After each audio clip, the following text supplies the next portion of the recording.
There's a certain sound. It's not loud, not explosive. It's not the thunder crack of a gun or the booming flare of magic.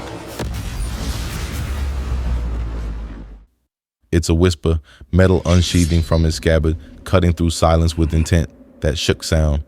That's the beginning of a fight in games where the sword is king. A quiet declaration of readiness, a promise, a warning.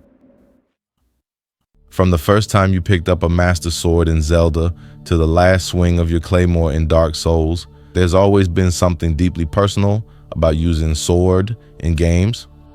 More than any other weapon, the sword feels like an extension of you.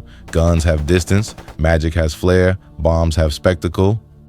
But swords demand presence. They demand timing, courage, and respect.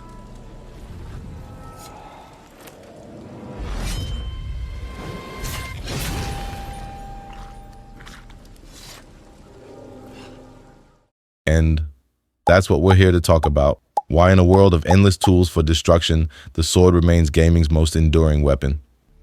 Because of how it plays and what it means. There's a rhythm to sword combat in games. It's not just about mashing buttons, it's about spacing, timing, commitment. You can't take a half swing with the sword. When you attack, you mean it. And the games that use swords best make that intention matter. Look at Sekiro. Every sword clash is deliberate. You're not trying to chip away at health bars, you're breaking posture, reading movement, deflecting with perfect timing. A single wrong step, and you're cut down. That's the intimacy of the sword.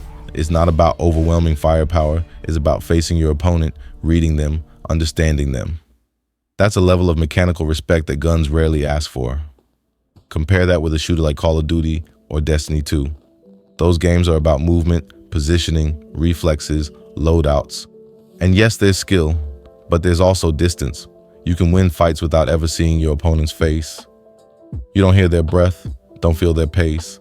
It's a dance, but one where you're watching from across the room. Swords put you in the thick of it. In Elden Ring, when you charge toward a tree sentinel with your katana or great sword as a weight to that decision, you're exposed, you have to commit. And in that commitment lies the sword's power.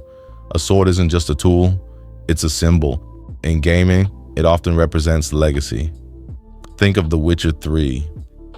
Geralt carries two swords, one for monsters, one for men. He doesn't just use them, he lives by them. Each swing feels like history.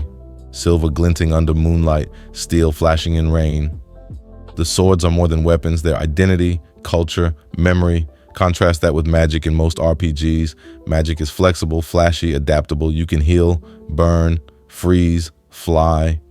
It's power without much constraint, but sometimes that freedom dilutes the impact. With a sword, you know what you're doing.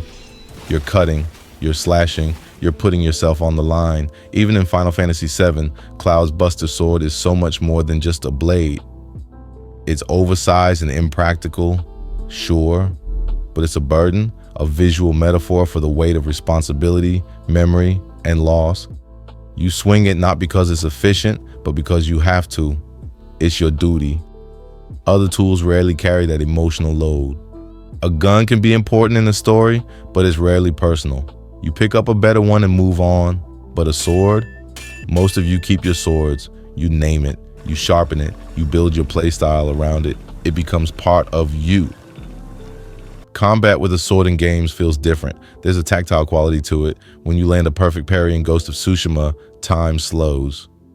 The camera pulls close, the enemy gasps, their stance broken, and then just one strike, clean, fast, final. It's cinematic, sure, but it's also visceral. That sensation of steel hitting flesh is sharp, brutal, and weirdly beautiful. No explosion or spell has that same purity. There's also something about the learning curve. Swords teach you discipline. In Dark Souls, every sword fight is a lesson in patience. You can't rush, you have to wait, watch for openings, control your stamina, strike with intention. You don't get that kind of intensity from tossing grenades or spamming fireballs. Even in action-adventure games like Kingdom Hearts, the keyblade isn't really a blade, but it follows the same logic. Swinging it feels different from shooting. It brings you closer to the enemy, and that closeness builds a stronger connection to the combat itself. This connection, the way sword combat demands your presence, is what makes it so addictive. It's not always faster, it's not always more effective, but it feels right. The sword is by nature a short-range weapon that might seem like a disadvantage, but in gaming, it becomes a strength. It forces you into proximity. You have to be close to succeed, and that closeness changes the nature of conflict. In Hellblade, combat is slow and heavy. You feel every swing. You feel every breath between attacks.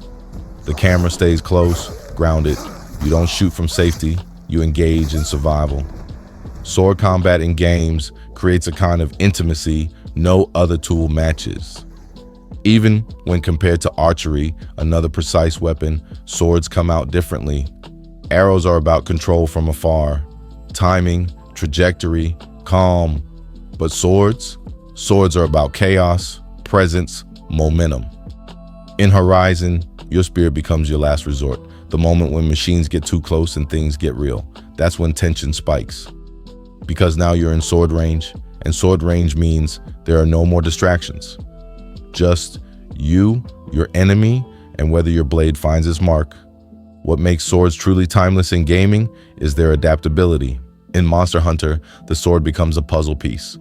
Each blade type, greatsword, longsword, dual blades, offers a different rhythm, different timing, different mastery. One is about charging power, another about dodging and flowing, another about dancing between strikes. It's not just variety, it's identity. No sword ever feels like just another weapon. Compare that with bombs or heavy weapons in shooters. Sure, they're powerful, but they rarely change your relationship with the game. They're upgrades, tools of destruction. But the sword is never just about stats, it's about style. Even the most absurd weapons, like Dante's Rebellion in Devil May Cry, or Raiden's high-frequency blade in Metal Gear Rising, carry that core appeal. They slice through demons and mechs with wild abandon, but they still feel grounded in a deeper combat language. Fast or slow, traditional or over-the-top, swords invite creativity and mastery in a way few other tools do. At the end of the day, every combat system in gaming has its merits. Guns offer precision and range. Magic opens up endless strategy. Bombs deliver chaos. Arrows give elegance. But the sword brings it all together. Skill, style, emotion, commitment. It doesn't let you sit back. It pulls you in, demands you stand your ground, face your enemy, time your strike. That's why the sword has never gone out of fashion. From Legend of Zelda to Elden Ring, from The Witcher 3 to Sekiro, it's still here. Because when you hold a sword in a game, you're not just preparing for a fight. You're saying something. You're stepping into a role, accepting the weight of the blade and saying, I'm ready. Whether you're a noob or a professional gamer, it doesn't matter. You'll strike the enemy at some point. So yeah, you can have your rocket launchers and your lightning spells. But when it's just me and the enemy across the field, give me a sword every time. It's quieter, it's closer, it's harder, and that's what makes it unforgettable.